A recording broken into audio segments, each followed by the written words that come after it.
gobolkayga iyo gobolada kaleba waxay aaminsan yihiin Solskjaer inay noqoto xukuumad iyo mid cid u afduuban maantana gabigeegan waxaanu halkan u taaganahay inaanu ka tashan doono Solskjaer iyo hawlaheeda maanta wixii ka dambeeyay oo ka tashanayna mana aqoonsanin inuu yahay urur saxafiyiin Soomaaliland oo leedahay ururka Solskjaer waxa loo aasaasay in uu difaaco guud ahaan wariyaasha laakiin hadda waxaad moodaa inuu noqday mid xukuumadda difaacaya oo wariyaasha isagu ku andacoonaya in la xidho ama fududeeyo Solskjaer waxaan leenahay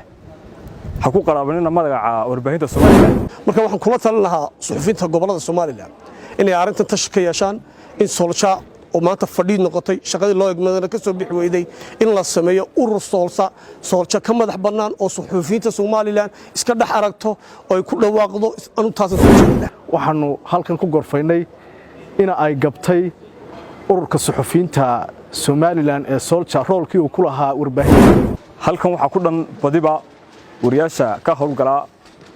qaar ka mid ah gobolada Soomaaliland gaar ahaan gobolada Sool iyo Sanaag Togdheer iyo Awdal halkan waxaan soo istaajiyay waxa weeyaan ururkii Solskjaer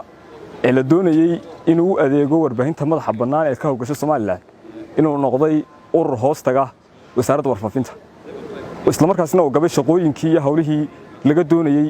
inuu u adeego warbaahinta madaxa bannaan Solskjaer waxaan leenahay ha ku qaraabanina magaca warbaahinta Soomaaliland waxa la idka baahan yahay oo idka baahnaa inay u adeegtaan warbaahinta madaxa bannaan laakiin waxa uu noqday urur hoostaga wasaaradda warfaafinta oo soo dhaafay Hargeysa halkan maanta markaan la tashi badan sameynay oo ay dhinac walba iga taageen wariyaashii aniguna aan ka socdo gobolka Saaxil waxaanu halkan ku gorfaynay in ay gabtay ururka suxufiyiinta Soomaaliland ee Solskjaer roolkii uu ku lahaa warbaahinta kaasi oo muddooyinkii ugu dambeeyay marka laga soo bilaabo Ilaahay u naxariistay Maxamed Rashiid xoghayyihii ururka suxufiyiinta Soomaaliland ee geeriyooday waqtiga marka laga soo bilaabo wixii ka dambeeyay in ururka suxufiyiinta Soomaaliland ee Solskjaer uu ka mid noqday wasaaradda warfaafinta Soomaaliland oo xukuumadda hadba wasiirka yimaada oo ku shaqeeyo rabitaankiisa iyo sida uu doonayo markii hore Solskjaer wax kale ma qaban jirin hase yeeshee waxa ay qaban jirtay wariyaasha la xidho ee gobolada Soomaaliland xitaa tribkii ka horreeyay in gobolada ay u baxaan oo hadba wariyaha la xidho ama tacaddi ku yimaado in ay u qabtaan lawyer oo ay maxay ahayd tolay ay ka doodaan oo siideyntiisa hase yeeshee imaka way ka sii dartay wariye kasta oo la xidho intuu soo fadhiistay gudoomiyaha ururka suxufiyiinta Soomaaliland ee Solskjaer meel kama cambarin qoraal yar buu soo saaraa ama wax yar ayuu ka hadlaa oo fudud maanta waxaanu leenahay ururka haddaanu nahay goboladii Soomaaliland ee shantii gobol kale marka caasimadda laga reebo mar hadda caasimadii uu soo dhaafooyay ururkaasi inay la tashi badan samayn doonaan ururka warbaahinta kala duwan ee gobolada Soomaaliland gobolkayga iyo gobolada kaleba waxay aaminsan yihiin Solskjaer inay noqoto xukuumad iyo mid cid u afduuban maantana gabigeegan waxaanu halkan u taaganahay inaanu ka tashan doono Solskjaer iyo hawlaheega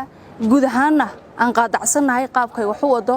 way waxyaabaha ugu muhiimsan ee Solskjaer qabato in isla naqaano waxa weeyaan inay wariyo fududeyso arrimaha dhibaatooyinka la soo kulma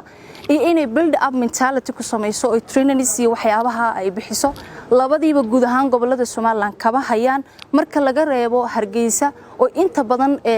fadhigooga tahay ayna u haystaan goboladii oo dhan inay maxay iyadu malaha jeebka ay ku ridatay oo number 1 tahay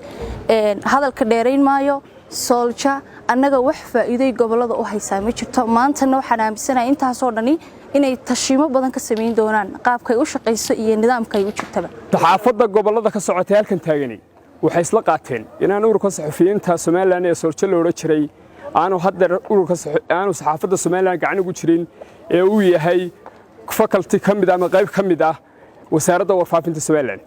maanta wixii ka dambeeyay oo ka tashanayna mana aqoonsanin inuu yahay urur saxafiyiin Soomaaliland oo leedahay ururka Solskjaer waxa loo aasaasay